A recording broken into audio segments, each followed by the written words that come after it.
عزیز دوستو، بزرگوں اور بھائیوں، کچھ چیزیں ایسی ہیں جن کا قرآن مجید نے بارہا تذکرہ فرمایا۔ قرآن پاک کسی چیز کا ایک بار بھی ذکر کر دے تو وہ چیز ہمارے لیے دستور حیات اور منشور زندگی بن جاتی ہے۔ لیکن اگر اللہ تبارک و تعالیٰ کسی چیز کا بار بار تذکرہ فرمائے تو معنی یہ ہے کہ اس کی ہمیں بہت ہی زیادہ ضرورت ہے۔ ان چیزوں میں سے ایک چیز صبر ہے۔ قرآن پاک نے 100 سے زیادہ مرتبہ صبر کا تذکرہ فرمایا۔ اتنی بڑی بات کو سمجھیے گا کہ 100 سے زیادہ مرتبہ قرآن پاک نے تذکرہ کیا ہے صبر کا، اور مختلف انداز میں۔ کہیں فرمایا کہ وبشر الصابرین، اے محبوب صبر کرنے والوں کو خوشخبری سنا دیجیے۔ کہیں فرمایا ان اللہ مع الصابرین، بے شک اللہ صبر کرنے والوں کے ساتھ۔ تو مختلف انداز میں، مختلف طریقوں سے اللہ تعالیٰ نے صبر کا تذکرہ فرمایا۔ سوسائٹی کے اندر، معاشرے کے اندر اور مسلمانوں کے اخلاقی رویوں کے اندر اگر صبر کو داخل کر لیا جائے تو ہم محسوس کریں گے کہ ہماری زندگی نہ صرف یہ کہ آسان ہو گئی ہے بلکہ محبتوں والی ہو گئی ہے، چاہتوں والی ہو گئی ہے۔ ہمارے رشتے ایک دوسرے سے ٹوٹ نہیں رہے بلکہ بننا شروع ہو گئے۔ تھوڑا سا صبر بہت ساری چیزوں کو ٹوٹنے سے بچا لیتا ہے۔ قرآن مجید کی جو آیت کریمہ میں نے تلاوت کی، یہ سورہ آل عمران کی آخری آیت ہے۔ اللہ تعالیٰ نے فرمایا یا ایھا الذین آمنوا اصبروا وصابروا، اے ایمان والو صبر کرو، صابر بنو۔ اے ایمان والو صبر کرو اور صابر بنو۔ کیا مطلب؟ پہلے صبر کا مطلب یہ ہے کہ اگر تمہیں کوئی ذاتی تکلیف پہنچے تو اس پر صبر کرو۔ وصابروا، اس کا معنی یہ ہے کہ اگر دشمن کے مقابلے میں کسی اور کی طرف سے کوئی تکلیف آئے تو اس پر بھی صبر کرو۔ پھر فرمایا ورابطوا، اور ہمیشہ کمر بستہ رہو، اسلامی سرحدوں کے پہرے دار رہو۔ واتقوا اللہ، اللہ سے ڈرتے رہو۔ لعلکم تفلحون، اس امید پر کہ اللہ تمہیں کامیابی عطا فرما دے، تم فلاح پا جاؤ۔ یا ایھا الذین آمنوا اصبروا وصابروا، اے ایمان والو صبر کرو اور صابر بنو۔ صبر کرو، صابر رہو، یعنی جو ذاتی تکلیف آئے اس پر بھی صبر کرو۔ اور مصابرہ کا معنی سامنے سے آنے والی تکلیف، اگر بیماری آ گئی، کوئی پریشانی آ گئی، کہیں کوئی اپنا دنیا سے چلا گیا تو یہ ذاتی تکلیف ہے، اس پر بھی صبر کرنا۔ اور اگر اپنوں نے، بیگانوں نے کوئی تکلیف پہنچا دی، کوئی اذیت دے دی، وہ اذیت کئی صورتوں میں ہو سکتی ہے۔ تانا بھی ایک اذیت ہے، طنز بھی ایک اذیت ہے، کسی شخص کے بارے میں غلط کلمہ کہنا بھی ایک اذیت ہے، اور مقابلے میں کھڑے ہو جانا، لڑائی کرنا، یہ بھی ایک اذیت ہے۔ اس پر بھی صبر کرو۔ ورابطوا، اور اس طرح کرو کہ کمر بستہ رہو، جد و جہد کرتے رہو۔ واتقوا اللہ، اللہ سے ڈرو۔ لعلکم تفلحون، تاکہ تم کامیاب ہو جاؤ۔ صبر جب آپ کرتے ہیں نا اور صبر کا ارادہ کرتے ہیں تو اللہ تعالیٰ صبر کی توفیق بھی عطا فرماتا ہے۔ ہم نے یہ دیکھا ہے کہ ہمارے پاس نعمتوں کی کمی نہیں، ہمارے فریزر خوراک سے بھرے ہوئے ہیں، ہمارے دسترخوانوں پہ انواع و اقسام کی چیزیں چنی ہوئی ہیں، ہماری الماریوں میں کئی ہمارے لباس تیار شدہ لٹکے ہوئے ہیں، ہماری جیبوں میں ہماری ضرورت کا سرمایہ اللہ نے ہمیں دے دیا ہے۔ لیکن اس کے باوجود جو لوگ ایک دوسرے سے پیار نہیں کر پا رہے، جو ایک دوسرے کے قریب نہیں جا پا رہے، تو اس کی وجہ یہ ہے کہ صبر نہیں رہا، حوصلہ نہیں رہا، کسی چیز کو برداشت کرنا ہمارے مزاج کا حصہ ہی نہیں رہا۔ اور پھر چونکہ امت مسلمہ نے انقلاب برپا کرنا تھا، دنیا کو پیغام حق دینا تھا، اگر ان کے اندر حوصلہ ہی نہیں ہوگا، اگر انہیں صبر ہی نہیں کرنا آئے گا، استقامت ہی نہیں ہوگی، کہیں رکنا ہی نہیں آئے گا، تو یہ میدانوں کو سر کیسے کریں گے؟ کامیابیاں کیسے ان کا مقدر بنیں گی؟ رمضان المبارک میں بھی ماحول یہ ہو کہ افطاری سے 1 گھنٹہ پہلے نظر پوری ٹک جائے گھڑی پہ، اور تھوڑا سا بھی صبر مشکل ہو، اور رمضان المبارک میں سحری کے وقت میں اگر دہی والی دکان پہ بھی جھگڑا ہی ہو رہا ہو، اور شام کو سامان خریدنے میں بھی اگر بحث ہی ہو رہی ہو، تکرار ہو، جھگڑا ہو، تو پھر سیکھا کیا؟ پھر وہ جو ہمیں تربیت دی جا رہی تھی کہ ہم نے صبر کرنا ہے، تو پھر ہم نے اس میں حاصل کیا کیا؟ حدیث پاک سنیں گے آپ کی طبیعت بڑی ٹھنڈی ہوگی۔ میرے نبی پاک صلی اللہ تعالیٰ علیہ وسلم نے ارشاد فرماتے ہیں کہ جو بندہ سوال سے بچنا چاہے گا، ارادہ کرے گا اللہ میں نے کسی سے نہیں مانگنا، فرمایا جو سوال سے بچنا چاہے گا رب اسے سوال سے بچا لے گا، اور جو لوگوں سے بے نیاز ہونا چاہے گا، کہے گا یا اللہ مجھے دنیا داروں کا محتاج نہ بنا، اپنی بارگاہ سے عطا فرما۔ جو لوگوں سے بے نیاز ہونا چاہے گا اللہ لوگوں سے بے نیاز کر دے گا، اور فرمایا جو صبر کا ارادہ کرے گا اللہ اسے صبر کی توفیق بھی عطا فرما دے گا۔ ارادہ تو کرے، پروگرام تو بنائے، توفیق تو اللہ دے گا۔ جو صبر کا ارادہ کرے گا اللہ صبر کی توفیق بھی عطا کر دے گا۔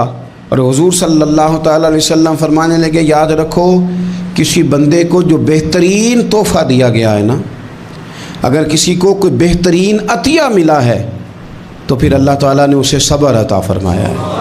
یہ بہترین تحفہ ہے، اس سے زندگی سنور جاتی ہے، اس سے انسان باوقار اور مطمئن ہو جاتا ہے، اس سے اس کے شب و روز آسانی سے بیتتے ہیں، وہ دنیا کی پک ڈنڈیوں سے آسانی سے گزر کے اللہ کی بارگاہ عالی مرتبت میں سرخرو ہو کر حاضر ہو جاتا ہے۔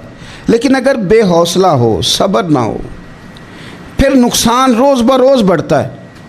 اور پھر میرے رسول پاک صلی اللہ تعالیٰ علیہ وسلم ارشاد فرماتے ہیں کہ اصل بات یہ ہے کہ اللہ تعالیٰ نہ کسی بندے کا درجہ بلند کرنے کا ارادہ فرماتا ہے، لیکن اس کے اعمال اس طرح کے نہیں ہوتے کہ اس کا درجہ بلند کیا جائے۔ اب رب کیا کرتا ہے، اللہ تعالیٰ اس کو مال کی، جان کی، اولاد کی کسی مشکل میں ڈال دیتا ہے، اس مصیبت پر وہ بندہ صبر کرتا ہے تو اللہ تعالیٰ اس کا درجہ بلند فرما دیتا ہے۔ اعمال اس قابل نہیں تھے کہ درجات بلند ہوں، وہ اعمال کی بنیاد پر نہیں کر سکتا تھا تو اللہ نے کسی مشکل میں ڈال کے نا اپنے فضل سے درجہ بلند کر دیا۔ اب جو راہ طریقت کا مسافر تھا، جو سلوک کی منازل طے کر رہا تھا، جو اللہ رسول کے قریب جانے چاہ رہا تھا، اس کے لیے کتنی آسانی ہو گئی کہ مجاہدہ تو زیادہ نہ کر سکا، کثرت سے نفلی صوم و صلات کا بندوبست تو نہ کر سکا، تھوڑا سا صبر کیا، رب نے اپنا اور اپنے محبوب کا قرب عطا فرما دیا۔ تو یہ تو آپ صبر کرنے کے لیے جب نکلے ہیں تو آپ نے تو رب رسول کو پا لیا ہے۔ یہ صبر تو وہ والا سفر ہے جس کی جو منزل ہے وہ اللہ رسول کا قرب ہے۔ تو ہم لوگ تھوڑی تھوڑی باتوں میں حوصلہ ہار جاتے ہیں، صبر چھوڑ جاتے ہیں، پریشانی بڑھ جاتی ہے، پتہ نہیں ایسے محسوس ہوتا ہے کہ جیسے یہی بندہ دنیا کا سب سے دکھی بندہ ہے۔ تو ایک تو یہ کہ ذاتی حیثیت سے صبر کرے، ایک یہ کہ پھر دشمن کا جب مقابلہ ہو، آمن نصبرو و صابرو، آپ کا جب مقابلہ سامنے کسی کے ساتھ ہو تو پھر تیر، تلواریں، اسلحہ، بندوقیں یہ نہیں زیادہ لڑتی، میدانوں میں حوصلے لڑتے ہیں، میدانوں میں صبر لڑتا ہے، میدانوں کے اندر توانائیاں لڑتی ہیں۔ میدان کربلا کے اندر کوئی مقابلہ نہیں تھا تیر کا تیر کے ساتھ، تلوار کا تلوار کے ساتھ کوئی مقابلہ نہیں تھا۔ میدان کربلا کے اندر ظلم کا صبر سے مقابلہ تھا۔ فتح کے ڈنکے یزید نے بجائے تھے، جشن ابن زیاد نے منایا تھا، لیکن قیامت تک اللہ نے جو فتح عطا فرمائی ہے تو وہ حسین ابن علی کے صبر کو عطا فرمائی، وہ سیدنا امام علی مقام کے صبر کو ملی۔ عزیز بھائی، صبر ہی ہمیشہ فاتح ہوتا ہے، صبر ہی جیتا کرتا ہے، صبر ہی کامیابیاں دیتا ہے، نتیجے صبر کے نکلتے ہیں، صبر کے حوصلے کے نتیجے ہوتے ہیں۔ ہماری جلد بازی ہمیں شکست خوردہ کر دے گی، ہمارا حوصلہ نہ ہونا ہمیں ہرا دے گا، ہم کمزور پڑ جائیں گے اگر ہم بے حوصلہ ہو جائیں گے۔ سنو، میرے نبی پاک علیہ السلام نے تربیت کی، حضور اپنی امت کو درس دیتے ہیں، حضور فرماتے ہیں پہلے تو کوشش ہی نہ کرو کہ تمہاری دشمن سے لڑائی ہو، اس چکر میں ہی نہ پڑو کہ لڑائی ہو، مسلمان امن والے ہیں، یہ پرامن لوگ ہیں، یہ امن پسند ہیں، یہ داعی امن ہیں، یہ معاشرے میں مومن ہونا امن کی علامت ہے۔ فرمایا پہلے تو یہ پروگرام ہی نہ بناؤ کہ تمہاری لڑائی ہو، اور فرمایا پھر اگر ہو جائے نا تو پھر صبر کے ساتھ مقابلہ کرو، پھر ڈٹ کے مقابلہ کرو، اور پھر یاد رکھو کہ یہ جو جنت ہے یہ تلواروں کے سائے میں ہے، جنت تلواروں کے سائے میں تمہیں ملے گی۔ پھر ڈٹنا سیکھو۔ پہلے تو بات یہ کہ تم یہ ارادہ ہی نہ کرو لڑائی، اور اگر کبھی ہو جائے وہ لوگوں کو بتاؤ کہ ہیں ہم پرامن لوگ، پر دین کے لیے کھڑا ہونا ہو تو پھر ہم سے زیادہ کسی کو کھڑا بھی نہیں ہونا آتا، پھر ہم سے زیادہ کسی کے پاس طاقت بھی نہیں۔ حضرت مولا علی شیر خدا رضی اللہ تعالیٰ عنہ کے زمانے میں کفر کے ساتھ ایک جنگ ہو رہی تھی، تو کافروں نے نا جاسوس بھیجے کہ یار پتہ تو کرو مسلمانوں کی تیاری کس طرح کی ہے۔ تو جاسوس واپس جا کے کہنے لگا سمجھ کوئی نہیں آئی ان کی، وہ تو راہب قسم کے لوگ ہیں، صوفی قسم کے لوگ ہیں، وہ تو کٹے ہوئے دنیا سے، مسلوں پہ بیٹھ جاتے ہیں، رات کو تو لگتا ہے دنیا سے تعلق ہی کوئی نہیں، لیکن سویرے اٹھ کے میدان میں تلوار لے کے نکلتے ہیں تو لگتا ہے ان سے بڑا مجاہد ہی کوئی نہیں۔ یہ عجیب لوگ ہیں کہ رات کو مسلح پہ بیٹھیں تو لگتا ہے کٹ گئے دنیا، یہ صوفی لوگ ہیں، درویش ہیں۔ یہی مسلمان کی شان ہے، ہو ہلکا یاراں تو برے شم کی طرح نرم، رزم حق و باطل ہو تو فولاد ہے مومن، ادھر آ ستمگر ہنر آزمائے تو تیر آزما، ہم جگر آزمائے۔ ہم تجھے اپنا حوصلہ بتاتے ہیں کتنا، دیکھ ہمارے حوصلے سے ٹکرا کے دیکھ یہ کتنا طاقتور اور مضبوط ہے۔ تو عزیز بھائی، اگر زندگی میں آپ کو صبر کرنا آ گیا، میں بڑے دنوں سے یہ عنوانات بیان کر رہا ہوں، اور آج تو خصوصی طور پر رمضان شریف کے اس جمعے میں میں اپیل کرنا چاہتا ہوں آپ سے کہ کمزور باتیں کرنی چھوڑ دیں، مایوسی کے جملے اپنی زندگی سے نکال دیں۔ ہم مسلمان ہیں، آپ بیمار ہو گئے ہیں تو یہ بھی خدا کا فضل ہے، گناہ معاف ہوں گے۔ اگر اللہ تعالیٰ نے فقیر بنا دیا، غریبی آ گئی ہے تو یہ بھی فضل ہے، امیروں سے پہلے جنت میں جائیں گے۔ اگر اللہ تبارک و تعالیٰ نے کسی جگہ آپ کو مکان نہیں دیا اور دوسرے کو دے دیا ہے تو آپ وہ لوگ ہیں جو عظیم سنت ادا کر رہے ہیں سیدنا بلال حبشی کی۔ اگر کسی جگہ کوئی کمزوری آ گئی ہے، کوئی پیچھے رہ گئے ہیں تو یہ خدا کا فضل ہے۔ اللہ تعالیٰ نے چاہا ہمارے لیے جو فیصلہ تو ہم اس پہ راضی ہیں، لیکن اپنی زندگی میں اور شکوے اتنے بڑھا لیے ہم نے، اتنے بڑھا لیے کہ لوگوں سے شکوے کرتے کرتے رب رسول سے بھی شروع کر دیے۔ غلام بھی کبھی شکوہ کرتا ہے، آقا کا بھی شکوہ ہوتا ہے، بندہ بھی کبھی شکوہ کرتا ہے، رب کا بھی شکوہ ہوتا ہے، یہ بھی کبھی ہوتا ہے۔ آپ نہ مانے پر یہ شکوہ ہے کہ میں بڑے ڈاکٹروں کے پاس گیا ہوں آرام نہیں آیا، نہ مانے پر یہ شکوہ ہے میں نے کبھی کسی کو ستایا تو نہیں پر میرے حالات نہیں ٹھیک ہوتے۔ آپ نہ مانے پر یہ شکوہ ہے کہ فلانے کے پاس دولت زیادہ ہے، اس نے پتہ نہیں وہ آگے نکل گیا اور میں پیچھے رہ گیا، نہ مانے پر یہ شکوہ ہے۔ کس سے کر رہے ہو؟ رب رسول سے؟ او آس بولے تے دی مہربانی اساں تے لاڈ ہی لڑاونے نے۔ کس سے شکوہ کر رہے ہو؟ خدا کے بندو، غلام غلامی کرتے ہیں، شکوے کرتے ہیں کوئی؟ حضرت ام سلمہ رضی اللہ تعالیٰ عنہ، شوہر کا نام ہے ابو سلمہ، بیٹے کا نام ہے سلمہ، کہتی ہیں میں، میرا شوہر، میرا بیٹا، تینوں، چھوٹا بیٹا میرا، ہم نکلے مکہ مکرمہ سے مدینہ طیبہ جانے کے لیے۔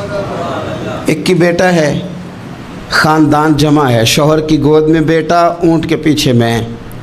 فرماتی ہیں مدینے کی سرحد آ گئی تو میرے میکے والے آ گئے، کہنے لگے ابو سلمہ نہیں لے جانے دیں گے مدینے اپنی بیٹی کو۔ میں نے کہا میں مسلمان ہوں، میں تو اپنے شوہر کے ساتھ مدینے جاؤں گی۔ انہوں نے کہا نہیں جا سکتے، تو نے جانا ہے تو جا، ہماری بیٹی نہیں جائے گی۔ زبردستی مجھ سے انہوں نے مجھے میرے شوہر سے الگ کیا۔ کہتی ہیں پھر میرے شوہر کے قبیلے والے آ گئے، وہ کہنے لگے اگر تم اپنی بیٹی کو نہیں نہ جانے دیتے تو یہ جو ہمارا پوتا ہے یہ ہماری نسل ہے، تمہارا نہیں، اسے ہم نہیں جانے دیں گے۔ وہ بچہ اپنی طرف کھینچتے تھے، میں اپنی طرف کھینچتی تھی، مدینے کی سرحد پہ۔ یہ جھگڑا زمین کے لیے نہیں ہو رہا، مکان کے لیے نہیں ہو رہا، حضور کے مدینے جانے کے لیے ہو رہا، حضور کے مدینے جانے کے لیے ہو رہا، مدینے جانے کے لیے ہو رہا۔ لنگ کئی مہینے تے برس گئے تے تیری دید نو دیدے ہی ترس گئے، انہوں نے بچہ کھینچا، میں نے اپنی طرف کھینچا، میرے بچے کا بازو اتر گیا۔ فرماتی ہیں میرے شوہر مدینے چلے گئے، بیٹا میرا میرے سسرال والے لے گئے، مجھے میکے والے لے گئے۔ آج بھی کچھ سیانے بندے کہتے ہیں اس کو نکال دو اور بچے چھین لو۔ ان کا بھی خیال تھا کہ بیٹا لے جائیں گے نا تو ابو سلمہ بھی مدینے سے واپس آ جائے گا، یہ بھی واپس آ جائے گی۔ او یار، اتنا بڑا بھی ظالم کوئی نہیں ہوگا جو ماں باپ سے بچے جدا کرے۔ فرماتی ہیں کہ وہ لے گئے چھین کے، میں میکے چلی گئی۔ لوگ روٹی کھاتے تھے، میرے حلق سے نہیں گزرتی تھی۔ زمانہ سویا کرتا تھا، میں سو نہیں پاتی تھی۔ بیٹا کہاں، شوہر کہاں، میں کہاں۔ ام سلمہ کتنی دیر تکلیف کاٹی؟ جناب ام سلمہ کہنے لگی لوگوں 1-2 دن نہیں، پورا سال بیت گیا، پورا سال، پر جے سونا ہی میرے دکھ وچ راضی، جے سونا ہی مارو مارو مینو مار مکاؤ، میں کوئی عذر نہ پیش لے آواں، او جے سونا ہی میرے دکھ وچ راضی، پھر سکھ نو چلے ڈاواں۔ فرمایا سال بیت گیا، لوگ صبح اٹھ کے کام کاج پہ لگ جاتے، کپڑے بدلتے، ڈیوٹیاں کرتے، اور میں سویرے اٹھ کے اس جگہ آ جاتی جہاں میرا شوہر اور میرا بیٹا بچھڑا تھا۔ میں سارا دن روتی، آہوزاری کرتی، حضور کے مدینے کی طرف منہ کر کے میں تڑپتی۔ سال بیت گیا، سال، ایک ہفتہ نہیں نکلتا بچوں کے بغیر۔ بڑے بڑے سیانے لوگ پردیس جاتے ہیں تو بچوں کی فوٹو دیکھ دیکھ کے روتے ہیں، لیکن کہتی ہے ماں تھی، بیٹا بچھڑا اور پھر بیٹا بیمار ہو اور ماں سے جدا ہو، کتنی تکلیف کا منظر ہے۔ آپ فرماتی ہیں کہ 1 سال بیت گیا اور میں نے کسی کی منت نہیں کی، میں نے کوئی شکوہ نہیں کیا، اس لیے کہ جس حال میں رب و رسول رکھیں۔ یہ حوصلہ، یہ صبر، یہ توانائی 1 سال کے بعد میرے چچا کا بیٹا میرے پاس سے گزرا، تڑپتے دیکھ کر کہنے لگا میری بہن تو سارا دن روتی رہتی ہے۔ تو میں نے کہا بھائی تمہیں کیا بتاؤں، اس کا شوہر چلا جائے، بیٹا جدا ہو جائے، وہ کیا کرے گی؟ فرماتے اس نے جا کے میرے باپ سے، اپنے والد سے، میرے خاندان والوں سے کہا اس کی سزا کب ختم ہوگی؟ اس غریبنی کا قصور یہ ہے کہ یہ مدینے والے کا کلمہ پڑھتی ہے، اس کی غلطی یہ ہے کہ یہ مسلمان ہو گئی ہے، دین حق قبول کر لیا ہے، کیوں نہیں تم خیال کرتے؟ کہتے ان کے دل نرم ہوئے، وہ رضامند ہوئے مجھے مدینے جانے۔ پھر اس نے کوشش کی میرے سسرال پیغام بھیجے، کب بس کرو، اور بچہ تو چڑیا کا جدا ہو جائے تو وہ تڑپا کرتی ہے، اور تم نے ایک جیتی جاگتی ماں کا بیٹا جدا کیا ہے۔ وہ بھی نرم ہوئے، رب نے اسباب بنائے، میرا بیٹا مجھے ملا۔ کہنے لگے تو رہ جا، میں نے کہا نہیں، تم مسلمان نہیں ہو، تمہیں پتہ نہیں نا، میں یہاں نہیں رہ سکتی، مجھے مدینے ہی جانا ہے۔ اکیلی اتنا سفر، جنگلوں کا رستہ، پہاڑی رستہ طے کر لو گی؟ میں نے کہا میں کر لوں گی۔ جنوں ویک کے ٹھر دیاں اکھیاں نے تو جنوں ویک کے ٹھر دا سینہ ہے، ربا تیری ساری خدائی چ ایک کی تے شہر مدینہ ہے۔ کہتی میں اونٹ پہ بیٹھی، بیٹا میں نے گود میں بٹھا لیا، میں سفر کرنے لگی، پر دل میں کھٹکا تھا کہ اتنا لمبا سفر، بیٹا چھوٹا ہے، کیسے کروں گی؟ کہتے مجھے عثمان بن طلحہ مل گئے، کہنے لگے کہاں جا رہی ہو بہن؟ میں نے کہا مدینے۔ کہنے لگے اکیلے جاؤ گی؟ میں نے کہا جانا تو ہے نا، کوئی ساتھ چلے نہ چلے پر شہر رسول تو جانا ہے نا۔ آپ فرماتی ہیں میں نے عثمان بن طلحہ سے نیک بندہ کوئی نہیں دیکھا، میرے اونٹ کی لگام تھام لی۔ جب مجھے اونٹ پہ بٹھاتے تھے نا، اونٹ بٹھا کے چلے جاتے تھے، میں بیٹھ جاتی تھی تو آ کے لگام تھامتے تھے۔ جب کہیں مجھے اتارتے تھے تو اونٹ بٹھا کے چلے جاتے تھے، میں اتر جاتی تھی تو اونٹ کو باندھتے تھے۔ سونا ہوتا تھا تو اونٹ بٹھا دیتے، میں اتر جاتی، وہ دور جا کے لیٹ جاتے۔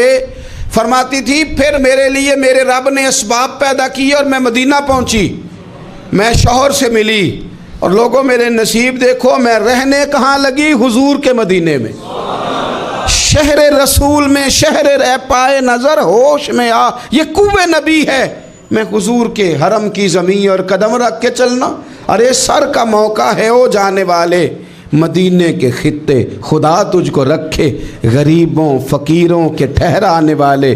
کہتی ہے میں وہاں بسنے لگی۔ آپ فرماتی ہیں مسلمانوں شاید مجھ سے زیادہ تکلیف کسی نے نہ سہی ہو، پر دیکھو 1 سال پورا میں تکلیف میں رہی، اور جب میرا صبر سال کو پہنچا، صبر کی عمر 1 سال ہوئی، تو پھر رب نے بندوبست کیا، پھر میرے گھر والے بھی نرم ہو گئے, سسرال والے بھی نرم ہو گئے, رب نے میرے آنے جانے کے لیے ایک بندے کا بندوبست بھی فرما دیا, پھر میرا شوہر تک بھی میں پہنچ گئی, مجھے مدینہ الرسول بھی نصیب ہوا. 1 سال میں نے صبر کیا تھا, رب نے مجھے مستقل مدینے کا ٹھکانہ عطا فرما دیا. لیکن جو بندہ صبر ہی نہ کر پائے, جو صبر ہی نہ, جو کہ جی بڑی دور سے آیا ہوں, بڑی دیر ہو گئی, بڑا ٹائم ہو گیا, کب جا کے مسئلہ حل ہوگا, وہ جو آپ نے بتایا تھا وہ تعویذ کب اثر کرے گا, وہ دعا کب قبول ہوگی, وہ فلانا معاملہ کب, بھئی یہ ڈیٹ تو آپ کو رب رسول ہی دے سکتے ہیں. بندہ تو کوئی اطلاع ہی دے گا, پیغام ہی دے گا, دعا ہی کرے گا. اگر زندگی میں حوصلہ ہی نہیں ہوگا, اگر آپ کو یہ قرار ہی نہیں آئے گا, ٹھہرنا ہی نہیں آئے گا کسی میدان میں. دیکھیں کچھ ایسی اذیتیں ہوتی ہیں جو اذیت ناک ہوتی ہیں, لیکن اگر غلامی میں آ جائے نا آپ تو وہ اذیت ناک نہیں ہوتی, اس چبھن میں مزہ آنے لگتا ہے. کئی درد بھی مزیدار ہوتے ہیں, کئی درد بھی, کبھی زخم ٹھیک ہونے پہ آ جائے نا تو اسے چھیڑو تو مزہ آتا ہے, اس لیے کہ کچھ درد بھی مزیدار ہوتے ہیں. آتش سے کسی نے کہا تو روتا بڑا ہے, اس نے کہا محبوب کی یاد میں تڑپتا ہوں, ابھی تو ایک دل ہے, میرے تو خواہش تھی کبھی 2 ہوتے نا تو صحیح کر کے تڑپتا. رب نے دل ایک بنایا, کہتا وہ مزہ دیا ہے تڑپ نے کہ میری آرزو ہے یا رب, میرے دونوں پہلوؤں میں دل بے قرار ہوتا. درد میں بھی مزہ ہے, پر شرط یہ ہے کہ لوگ درد میں بھی جینا سیکھیں. ہم نہ آرام میں جینا چاہتے ہیں, پنکھے کے نیچے جینا چاہتے ہیں. کاش کہ ہمیں صحرا میں بھی نیند کا مزہ لینے کا طریقہ آئے, پھر زندگی کے سارے راستے آسان ہیں, پھر اقرار بھی مشکل نہیں. لیکن چونکہ حوصلہ نہیں, صبر نہیں, وہ والا قرار نہیں جو ایک مسلمان سے رب رسول کا مطالبہ ہے. حدیبیہ کے موقع پہ نا نبی پاک صلی اللہ علیہ وسلم نے جو شرطیں کافروں کے ساتھ طے کی تھی نا, حضور نے نور بصیرت سے کی تھی نا, تو انہی شرطوں نے پھر فتح کے باب کھول دیے. ان فتحنا لک فتحا مبینا. ایک شرط یہ تھی کہ اگر کوئی مسلمان مدینے سے مکے آئے گا تو مکے والے واپس نہیں کریں گے, رکھ لیں گے. پھر غور کریں, کوئی مسلمان اگر مدینے سے مکے آئے گا تو مکے والے واپس نہیں کریں گے, اور اگر کوئی بندہ مسلمان اپنے آقا کی مرضی کے بغیر مسلمان ہو جائے اور وہاں سے وہ مدینے آئے گا تو حضور پناہ نہیں دیں گے. تو میرے بھائی, محبوب کی طرف سے آنے والا نہ صرف سوکھ ہی نہیں قبول کرنا چاہیے, دکھ بھی قبول کرنا چاہیے, دکھ بھی قبول کرنا چاہیے. ہمارا یہ مسئلہ ہے کہ ہم نہ میٹھی میٹھی کے قائل ہیں, کڑوی کڑوی کے قائل نہیں. اگر وہ کبھی دکھ دے نا تو محبوب کا دکھ بھی سکھ سمجھ کے قبول کرو. ہاں ہاں, اس کی طرف سے کانٹا ہے کبھی تو اسے پھول سمجھ کے قبول کرو, وہ چبھے گا نہیں, انشاءاللہ مزہ ہی دے گا, وہ قبول تو کرو نا. تو اب حضرت ابو بصیر رضی اللہ تعالیٰ عنہ ایک صحابی تھے, ایک تو حضرت ابو جندل رضی اللہ تعالیٰ عنہ تھے نا, تو وہ تو حدیبیہ میں آ گئے. حضور مجھے لے جائیں, تو نبی پاک نے فرمایا میں نے وعدہ کر لیا ہے, ان کو بھی حضور نے واپس بھیج دیا. اور یہ بیچارے نا اپنے آقا کی جیل توڑ کے مکے سے بھاگ کے مدینے آئے. یا رسول اللہ مجھے قبول کر لے, میں بھاگ آیا ہوں, وہ بڑا ظلم کرتے ہیں, مارتے ہیں, تکلیف دیتے ہیں. وہ آئے تو ادھر سے نا اس کے مالک نے 1-2 بندے بھی بھیج دیے رکا دے کے کہ یا رسول اللہ آپ کا تو وعدہ تھا کہ آپ بندہ رکھیں گے نہیں. یہ آئے اور رکا بھی آ گیا. اب ذرا منظر کو سمجھیں. ہمارا تو یہ مسئلہ ہے کہ کہتے ہیں کہ میری 99 باتیں مانی ہیں, ایک نہیں مانی, لہذا میرا تعلق ہی کوئی نہیں. لیکن یہاں کیا کیفیت ہے, بندہ رو رہا ہے, تڑپ رہا ہے, حضور میں مار سے بچتا ہوا آیا ہوں, جیل توڑ کے آیا ہوں, مجھے قبول کر لیں. ادھر رکا آ گیا کہ آپ کا وعدہ تھا رکھیں گے نہیں. اب یہ کتنا مشکل مسئلہ ہے. لیکن رسول پاک علیہ الصلاۃ والسلام نے فرمایا ابو بصیر میں نے وعدہ کیا یار تجھے واپس جانا پڑے گا. ہوئے ہوئے ہوئے. لوگ تو کہتے ہیں نا کہ وہ پیر صاحب نے کہا تھا تو میرا کام نہیں ہوا, لہذا میری بیعت ہی گئی, چھٹی ہو گئی. ماحول ہی بڑا عجیب ہے. حضور نے فرمایا واپس جا, لیکن جے کر یار دے نام دا ملے مینا, پھر انہوں چولی پا لئیے مینے نو پنجے سٹیے نا. جے کر یار دے نام دا, سامنے والے نے تانا سمجھ کے دیا تھا پر یار کے نام کا تھا نا, اس نے کہا لا صحیح سونے کے نام کا ہے نا, تانا ہوا تو کیا ہوا. جے کر یار دے نام دا ملے مینا, انہوں چولی پا لئیے پنجے سٹیے نا. تے جے کر یار دے نام دی ملے سولی، پھر جھوٹا جھوٹ لئیے تے پیچھے ہٹیے نہ، جھوٹا جھوٹ لئیے۔ اب لکھنے والے کا بھی اپنا انداز ہے نا، کہتے ہیں یہ بھی میرے لیے جھولا ہی ہے، یہ بھی آرام کی جگہ ہی ہے، جھوٹا جھوٹ لئیے تے پیچھے ہٹیے نہ۔ حضرت ابو بصیر رضی اللہ تعالیٰ عنہ سے حضور نے فرمایا واپس جانا ہے، کہ سونے ٹھیک ہے، کوئی شکوہ نہیں، کوئی گلہ نہیں، یہ بھی میرے محبوب کا حکم ہی ہے۔ اور کیا بات ہے، میرے نبی وعدوں کے پکے ہیں، کیا بات ہے، حضور نے جو کہا کر کے دکھایا۔ کہتے ہیں میں واپس جا رہا تھا، ایک دو بندے ساتھ تھے، جب مدینے کی حد گزر گئی نا، حضور نے تو کہا تھا نا مدینے میں پناہ نہیں دینی، تو میں نے اس سے کہا یار تلوار بڑی سونی ہے، ذرا دکھانا۔ اس نے دکھائی تو ایک کی میں نے گردن کاٹ دی، دوسرا ویسے ہی بھاگ گیا، بھاگ کے حضور کے پاس آیا، جی اس نے تو مار دیا ہے۔ تو سرکار فرمانے لگے میں نے تو وعدہ پورا کیا تھا نا، تم سے نہیں سنبھالا گیا تو معاملہ تمہارا ہے۔ اب حضرت ابو بصیر رضی اللہ تعالیٰ عنہ واپس آئے، عرض کی حضور اب میرے لیے کیا حکم ہے؟ حضور نے فرمایا میاں حکم وہی ہے، مدینے میں ہم نہیں رکھ سکتے، تم مدینے میں صحابہ تھے نا، حضور کی باتوں سے خوشبو لیتے تھے، مدینے میں نہیں رکھ سکتے۔ حضرت ابو بصیر کہتے ہیں میں مدینے کی سرحد سے نکل گیا، اس جگہ چلا گیا جو نہ مکے کی ریاست میں تھا نہ مدینے کی، ایک مقام ایس تھا جہاں میٹھے پانی کے کنویں تھے، وہاں رہنے لگا۔ حضرت ابو جندل کو پتہ چلا کہ ایک نیا ٹھکانہ بن گیا، وہ بھی جیل توڑ کے آ گئے، 70 بندے آ گئے، وہاں سے قافلے گزرتے تھے کافروں کے، یہ بھی مسلمانوں کو تنگ کرتے تھے، اگر مکے سے کوئی قافلہ گزرتا تھا تو ہم نے بھی ان کو پکڑا، کافر کا مال مال غنیمت اسباب بن گیا۔ اور وہ جب قافلہ لے کے آتے تھے تو ڈرے ہوتے تھے، اور ان کو تو ستایا تھا نا، کہتے ہیں ہمیں ستایا بڑا تھا، ہم تو انقلابی بن گئے تھے، ہم تو رکھ لیتے نا، بڑی منت کرتے، بڑی جان مشکل سے چھڑاتے، 70 بندے ہو گئے، پھر 300 ہو گئے۔ تب وہ بصیر کہتے ہیں دنیا مدینے جاتی تھی لیکن ہم تڑپتے تھے، ہم تڑپتے تھے، روت لنگ گئی ہے پھر باہر آندی تے اج چٹھیاں مدینے آئیاں نہیں، ہم تڑپتے تھے کہ یار کوئی موقع ملے، روز رات کو روتے تڑپتے۔ 300 انقلابیوں کا جتھا صبر سے بیٹھا ہے مدینے کی سرحد پہ، اندر آنے کی اجازت نہیں، پر غلامی میں روز اضافہ ہو رہا ہے۔ صبر دیکھو، غلامی میں روز اضافہ ہوتا ہے۔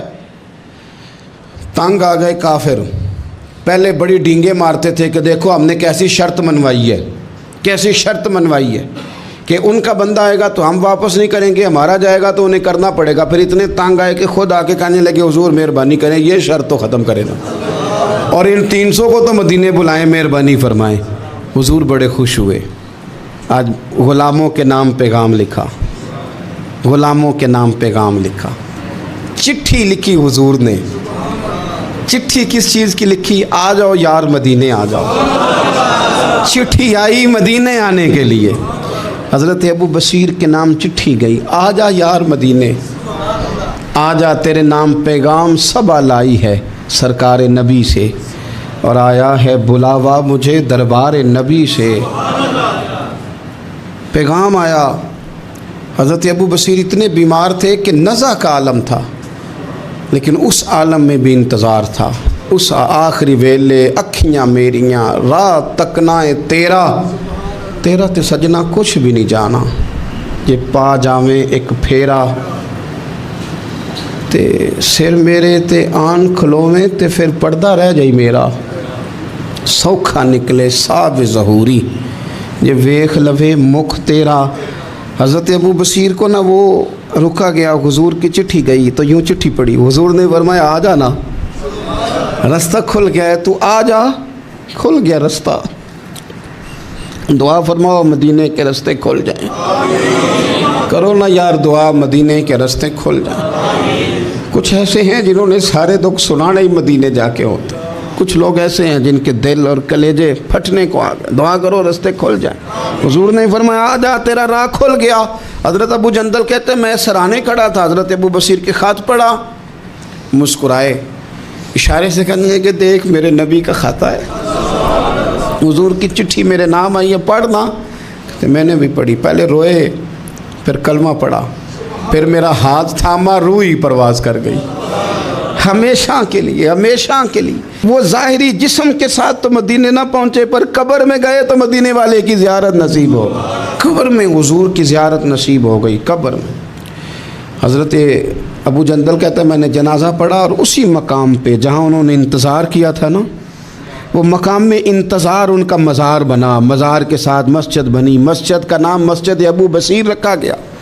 انہوں نے اس انتظار میں جان دے دی پر صبر کیا، شکوہ نہیں کیا۔ یارو اتنی شکایتیں، اتنے شکوے، ایک بات میرا اور کرنے کو دل کر رہا ہے۔ ایک صحابی تھے حضرت عاصم بن ثابت رضی اللہ تعالیٰ عنہ، جنگ احد میں نا حضور کے ہاتھ پہ موت کی بیعت کی، جنگ احد میں بیعت کی، سونیا تیرے نام پہ مرنا، ڈٹ کے لڑے۔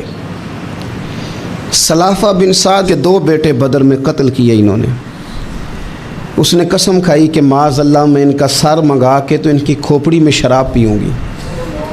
سلافہ بن سعد نے یہ قسم کھائی کہ میرے 2 بیٹے قتل کیے ہیں، میں ان کی کھوپڑی میں شراب پیوں گی معاذ اللہ۔ ایک قبیلہ غزیل تھا، انہوں نے احد کے بعد حضور سے کہا کچھ قاری ہمیں دے دیں، ہم نے قرآن سیکھنا ہے۔ تو نبی پاک نے کچھ بندے بھیجے، تو عاصم بن ثابت کو بھی بھیجا، لیکن انہوں نے دھوکہ کیا، وہاں جا کے ان کو گرفتار کر لیا۔